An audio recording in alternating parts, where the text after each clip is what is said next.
സംസ്ഥാനത്തെ ജനങ്ങളുടെ മേൽ 2026 മാർച്ച് 31 വരെ വൈദ്യുതി നിരക്ക് വർധനയായി അമിതഭാരം ചുമത്തിയിരിക്കുകയാണ്. ഈ ജനദ്രോഹത്തിലൂടെ വൈദ്യുതി ബോർഡിന് സാമ്പത്തിക വർഷം കിട്ടുന്ന അധിക വരുമാനം എത്രയാണെന്നോ 151 കോടി രൂപ. യൂണിറ്റിന് ശരാശരി 16 പൈസ വർദ്ധിപ്പിച്ച ഇനിയുള്ള 4 മാസം കൊണ്ട് മാത്രം ജനത്തെ പിഴിഞ്ഞു നേടാൻ പോകുന്ന കണക്കാണിത്. 2025 ഏപ്രിൽ 1 മുതൽ യൂണിറ്റിന് 12 പൈസ കൂടി കിട്ടുമല്ലോ.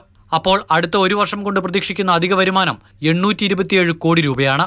അതായത് ജനത്തിന്റെ കീശ കാലിയാകുമ്പോൾ KSEBയുടെ ഖജനാവ് നിറയും. അധിക വൈദ്യുതി ഉയർന്ന വിലയ്ക്ക് വാങ്ങേണ്ടി വരുന്നത് പോലുള്ള ചിലവുകൾ ബോർഡിനുണ്ടെന്ന ന്യായമാണ് മറുപടി. പക്ഷേ ബോർഡ് നൽകിയ വൈദ്യുതി ഉപയോഗിച്ച ശേഷം പണമടയ്ക്കാത്തവരുടെ കുടിശ്ശിക പിരിച്ചെടുത്തിരുന്നുവെങ്കിൽ പാവം ജനങ്ങളെ വെറുതെ വിടാമായിരുന്നു. ഈ ഒക്ടോബറിൽ നിയമസഭയിൽ വൈദ്യുതി മന്ത്രി നൽകിയ കണക്ക് പ്രകാരം സർക്കാർ ഓഫീസുകളിൽ നിന്നും പൊതുമേഖലാ സ്ഥാപനങ്ങളിൽ നിന്നും പിരിഞ്ഞു കിട്ടാനുള്ള കുടിശ്ശിക തുക എത്രയാണെന്നോ 605 കോടി രൂപ. അതായത് നിരക്ക് വർധനയിലൂടെ ഉണ്ടാകുന്ന അധിക വരുമാനത്തിന് ഏറെക്കുറെ തുല്യം. പക്ഷേ ഇത് പിരിച്ചെടുക്കുന്നതിന് പകരം സർക്കാർ എന്താണ് ചെയ്തത്? വ്യവസായ വകുപ്പിന് കീഴിലുള്ള 18 പൊതുമേഖലാ സ്ഥാപനങ്ങളുടെ 272 കോടി രൂപ കുടിശ്ശിക എഴുതിത്തള്ളി.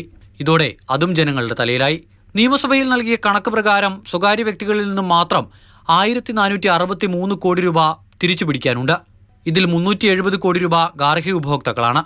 1009 കോടി രൂപ സ്വകാര്യ സ്ഥാപനങ്ങൾ അടയ്ക്കാത്ത വൈദ്യുതി ബില്ലാണ്.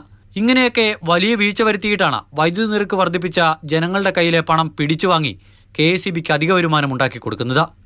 എല്ലാം സഹിക്കാൻ ജനം മാത്രം. കഷ്ടം തന്നെ. പ്രശാന്ത് കൃഷ്ണ, മാതൃഭൂമി ന്യൂസ്, തിരുവനന്തപുരം.